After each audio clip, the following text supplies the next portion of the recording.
Many people might argue that Jesus is greater than any religion or science of the world. But if you take your time and watch this video, it will be impossible for you to doubt again. The question that comes to mind for me is, how do you know that math is the language of the universe? I was going to say, what about the multi? The universe told me. Pretty good first approximation, I'll tell you. No, Okay, we're now doing science by revelation. Lawrence, but- before you go, I'm yeah. just wondering, because I have a question about this. Yeah. Could you imagine that one day far in the future we encounter some alien civilization and they say, hey, show us what you've done to understand the universe, and we bring out our math books with all our theorems and physics, and they turn to them and say, math, we tried that. Yeah, it takes you just so far. And the real way to do it is like this. I would say that whatever that real way is not manifest to us at this moment. And until that day happens, where an alien tells us how backwards we are, all I can say is that the math that we did invent out of our human brain, as you surely know, Eugene Wigner said, the unreasonable effectiveness of mathematics in describing the universe, the fact that it works at all is sufficient enough for me. Here I want to have a note. And just because you still can't figure out your string theory, don't come crying to me. Don't come crying to me because you can't figure it out. No, in fact, You got him started. See, you got him started. Said don't get me started. Get him started. no, but I want to go on record. He warned you not to get him started. Yeah, I know, I told you, but I want to go on record. I want to go on record, and this is a momentous occasion. I want to go on record as agreeing with Brian. Is anybody keeping the record? But no, in the sense that it is fascinating if you're a theoretical physicist to wonder when you find something fascinating, whether some mathematical formalism fascinating, whether it's a property of our brains or whether it's a property of the universe, and we just don't know. I think is the answer. If string right, theory but looks let me great, ask you a question. I find it slightly confusing because Neil, you describe math as something that we create. So why is it the thing that we create is somehow intrinsic to the universe? Isn't that awesome? Our description. It's remarkably surprising. It is surprising. I don't lose sleep over that. I celebrate it. It's a good thing. The main reason why I made this video is because of a comment that came to one of my videos. The title is "Why I Made the Video, What If Jesus Came Down from the Cross?" If you go down a little bit, you'll see the video, and you go down on the comment section, you are going to be seeing it. So let's read it together and you understand why I made this particular video. Matt, the commenter, said, "Maths is the language of universal truth and the blueprint upon which all existence is built. Mathematical truth can be used for good or bad, and in between those two choices lies the principle of maths. The principle of maths remains there at a neutral position of neither good nor bad until our action reflects upon it. We can use that truth to build something beautiful and lasting, heaven, or something that is opposite of that, hell. Your personal truth is the meaning of life and not the foundation of life. Your existence can give meaning to life or take it away. The foundation of life is built on mass, not God. The foundation of mass is built on truth. God is built on same principle of mass, just as we are. The principle of mass provides the necessary foundation of life, and God provides the necessary substance, also known as building blocks, to build upon it. Without mass, a good foundation, those building blocks have no lasting foundation or no foundation at all. When something is built on a lie, it's not meant to last, aka wages of sin is death. That is why when something is built on a bad foundation, it's not meant to last. Eventually, it will collapse and in most cases hurt like hell, to teach a painful lesson of not building or building your life on a lie, aka bad foundation. Individuals possess the necessary tools capabilities and resources within themselves to navigate life and its challenges without the need for external judgment. Therefore, there is no need for creator to impose judgment, as it would only burden itself and others unnecessarily. With free will comes great power and responsibility.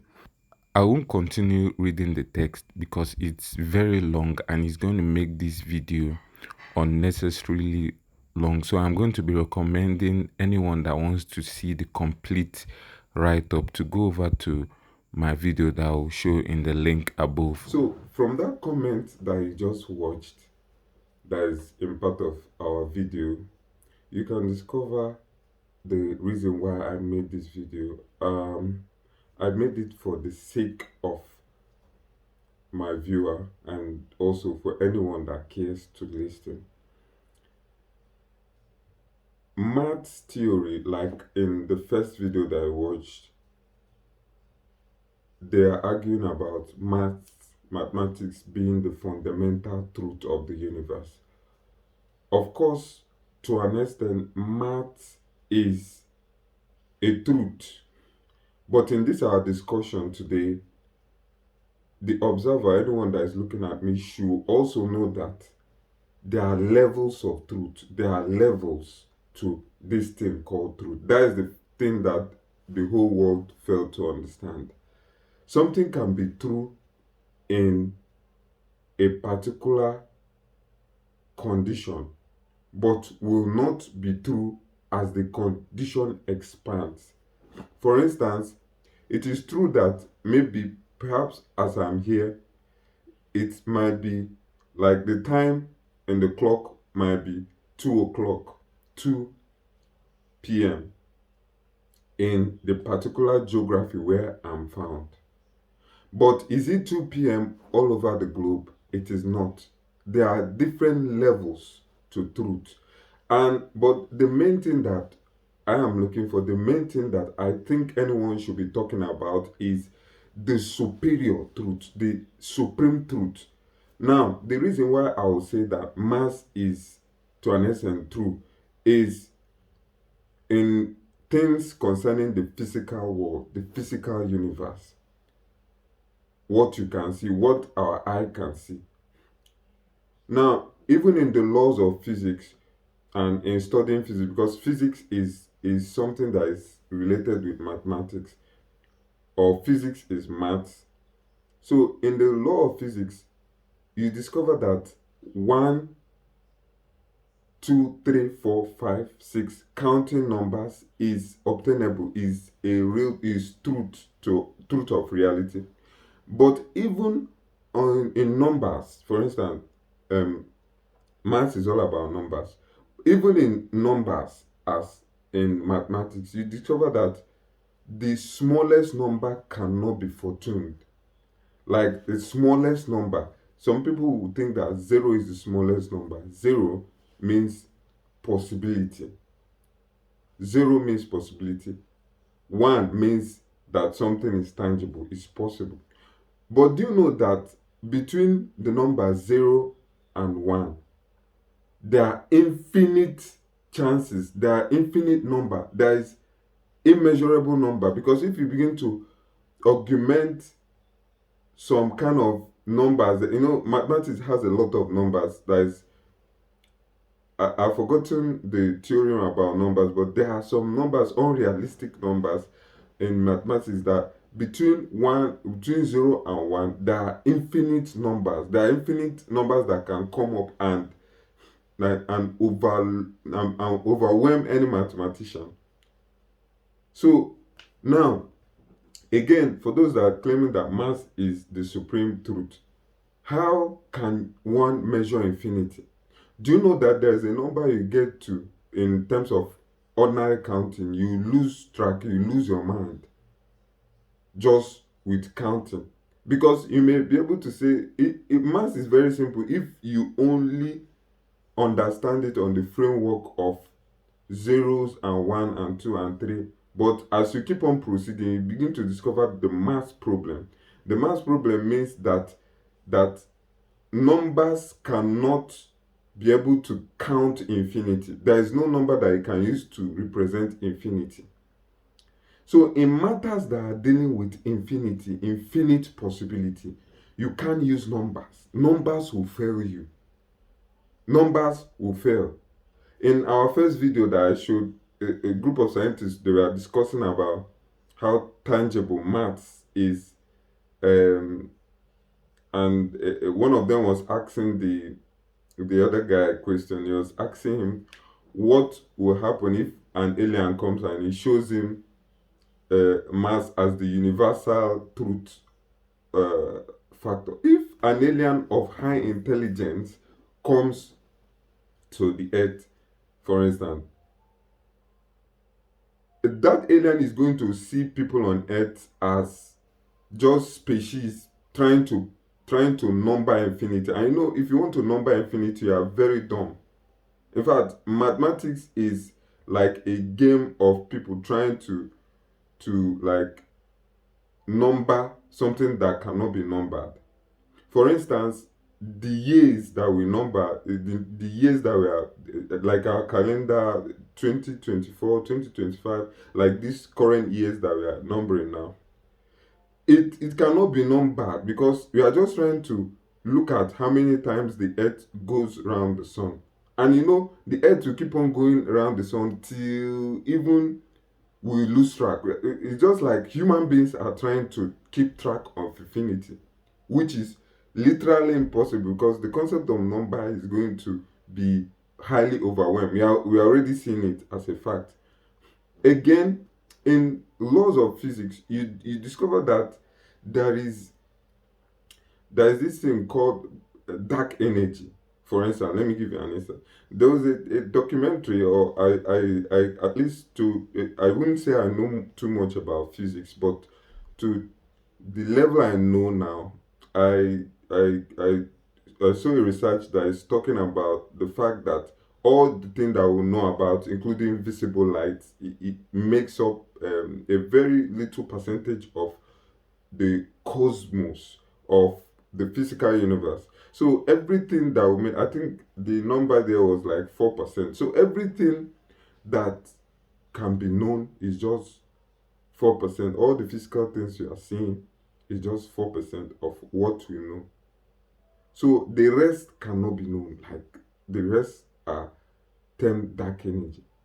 So we are seeing, for instance, how even the maths that human being invented has failed because maths cannot number infinity. Now, the truth, we are now going over to the truth of Jesus Christ and the truth of religion, or the truth of the concept that Jesus introduced to us as Christians. In the book of Hebrews chapter 11, if you read that, you discover that he was saying that it is by faith that we know that the physical world was framed from the invisible world.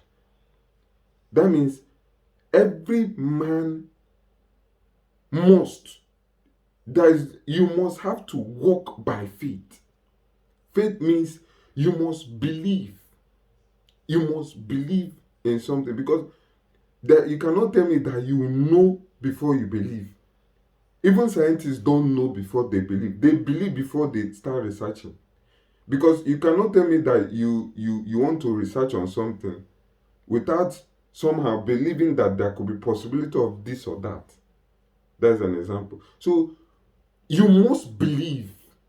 And the concept of Christianity and Jesus Christ is telling us about believing. It's trying to tell us what is in the invisible realm. Now, in the write-up of the guy, what he wrote there, he said that God is mathematics. Maths is just a fragment of principle that men invented. Men just came up with a principle. The brain that is in making that mathematics was given to you by the cosmos, the unknowable. Do you know what God is? God cannot be tied down by ordinary mathematics. There is no way you can solve God with mathematics, physical things. God is in the physical. That means There are different principles that God has invented. God brought forth so many principles in this world. And a man is just trying to see God from a very narrow framework that he invented called mathematics. It's a very terrible, dumb way of thinking. Sorry to say it. Because the thing called God is beyond the invisible, is beyond imagination. You can't think about it, but you know a fragment of it. It's just like saying that um, because you have eye. Some of us don't even know that the eye that we are using to see is just seeing a very. There's a video I made. I think is a video about talking about what Moses saw when he was looking at the back of God. If you go down in this my video, you see it. I was talking about how it's very what we can see with our physical eye is very narrow. So we are even very limited. How can you, a mortal being that only have five sense organs, you don't know that there could be possibility of other sense organs that we don't know anything about? Yet in your very narrow way, because you see the fact that if you apply the laws of mathematics is applicable to an extent in solving the physical laws like the law of gravity and all those things. But at the core of even that gravity, you don't know what it means. Nobody knows what gravity means, including the Newton that is postulating the law of gravity. None of them know. Someone was quoting E equals to mc squared. Energy is equals to mass constant squared. Nobody knows some of those things. Dark energy. There are many mysteries in science, and science cannot even know it. So, and then someone will come and say that mass invented God. How dare you to say that kind of thing? It's a terrible way of understanding. When you talk about God, you are talking about the being beyond understanding. He eludes understanding, yet it is in understanding. So many of us that because of the few inventions that you are able to apply, you are now trying to downplay the fact of God, the fact of the omnipotent, the fact of the omniscient that was made manifest in the person of Jesus Christ. You are just joking. You don't know what you are saying. So if you are watching this video today and you're a scientist or you're a theist, I want you to come into a frame of mind that you understand that this world has to walk by faith before you can. Because anything that you are doing in this world, there is nothing that eludes faith. Faith means the substance, according to the book of Hebrew, it said the substance of things unseen. That means you are able to understand that things that are seen came from things that are unseen. That things that are understood came from things that cannot be understood. Zero is a problem in mathematics. If you analyze zero very well, you discover that it is a problem in maths. It's a problem in maths. Infinity is a problem in maths. So, have you seen that even maths still has mysteries inside it that it cannot solve by itself? So, if you are saying that maths is the language of the universe, is a language of a certain principle of the universe. It's not the language of the universe because the cosmos is made up of things that we don't know yet. So, as a scientist, as an inventor, stay humble. Staying humble means believing, having faith in God. And having faith in God means knowing that you know nothing, knowing that there are so many things that elude even the principle of whatever you think you know or whatever principle you think you are postulating. As you are watching this video, I want to thank you very much and make sure you subscribe and like our videos. If you have any questions or anything to add to what we are saying, you're highly welcome. Thank you.